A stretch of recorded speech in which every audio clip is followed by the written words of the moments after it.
Hello, how's everybody doing today? Glad to see you. This is for tips right here, if you can see that. Tips are always welcome. So yeah, my content is free and I'm getting close to 500 videos on YouTube and TikTok. So I hope they're helping you. So in the past, we've talked about learning a little bit of jazz, and I'm not going to say I'm an expert, but what happens is there's all different levels of playing, whether it's your country, your folk, uh, hard rock, yacht rock, wherever you're at. Just like baseball, tennis, pickleball, there's levels. You know, you might be a beginner or you might have risen up to intermediate and then you get to advanced. And then there's continued more levels, of being advanced. It's continuing learning process. I've been playing 55 years and I'm still learning all the time.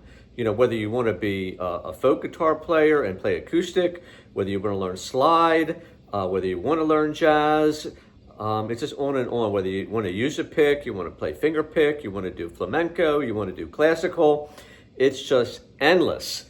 So some people, you may be like me, playing classic rock, teaching myself with friends helping me that are older. I got to a point where I was just kind of tired or in a rut. I felt like I wasn't advancing. My solos were just, kind of sounding the same. So I took lessons for a couple years with a jazz instructor, learning how to read music. And like I said, I'm not an expert in improvising jazz or reading music, but maybe I'm in an intermediate level. And I think it's really helped me be an overall better guitar player, taking those lessons, learning jazz. When you're playing most rock and country, folk, whatever, you're playing major chords, minor chords, dominant seventh, minor seventh. You're not getting into the, exotic chords unless you maybe, like Steely Dan, and, they use all kinds of jazz chords, but they're very unusual. Most bands, once in a while they might put in a sharp 9 or something, but it's rare that they move away from major and minor. So that's what I wanted to do. I wanted to learn how to read music. I wanted to maybe learn how to play some jazz. And I still have never been in a jazz band, but I can pull the fake book out and I can read melodies and I can read chord charts. If it's super fast and there's a whole lot of, 8th, 16th notes, I'm not going to read it so well. I can play it, it takes time to figure it out. But that's, what I wanted to get to you, elevating your playing by learning some jazz is a good thing. So, and I'm not, the most known or knowledgeable on it, but I enjoy trying it. And, one day maybe I'll get in a jazz band. So a song like Alone Together is one of the ones that I learned early on.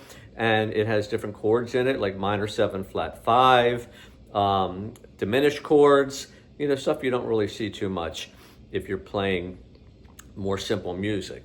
So this is just something that, you could jam on. This is something that I learned from my instructor. There was a whole solo that went along with it from Pat Martino. So anyways, let's go. Okay.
not feeling me today.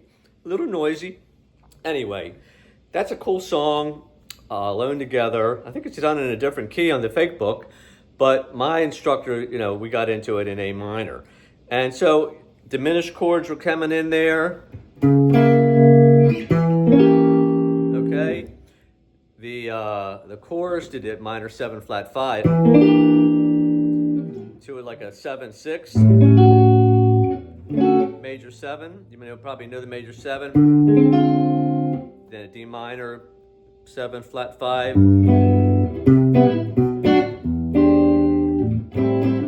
So, if you want to go over some other jazz tunes, we can do that. The fake book is a great piece of work that many jazz players use all the time when they play out. It's cool. Jazz is cool because once you get the head down and it's gone, you get to improvise. What I noticed, recently being in a blues band, whenever I might play a little bit of what Albert King or B.B. King or Stevie Ray Vaughan plays in their solo in the beginning, but then when it's time to solo, I do my own thing. And when you're playing classic rock, you got to do those solos exactly, pretty much, as the record had it, because people will they'll realize you're not playing exactly what they're used to hearing. So whether it's China Grove or Journey, those solos by those rock guitarists that are great, you have to learn them and you have to play them. And I've done that for many, many years. But the freedom that you have from improvising, whether it's jazz or blues, is just so cool, because as time goes by, you develop your own style, and your own, whatever you do unique, it's unique to you. So you're going to be playing solos nobody else has ever played, because it's unique to how you've learned and how you feel. And if you can play with feeling and get in the zone and just really play, with your soul and not thinking technical, that's the most satisfying, especially when you're doing it in front of people and your tone is right and you're in the zone and it just really sounds good to you, and you've done your solo and people are clapping. That's happening to me lately, so it's really fun. Anyway, I hope you like it. I hope you keep coming back. We will keep giving you videos, keep requesting things. Hopefully I didn't forget what you wanted me to show you. If I didn't get to you with an answer to a question or something you wanted to learn, please remind me again, because sometimes I get a lot of likes and some of this stuff disappears, and I'll try and write it down and do better with that. Tips are always fun to have, for guitar players that are teaching. Private lessons are available, and we'll see you next time. Bye.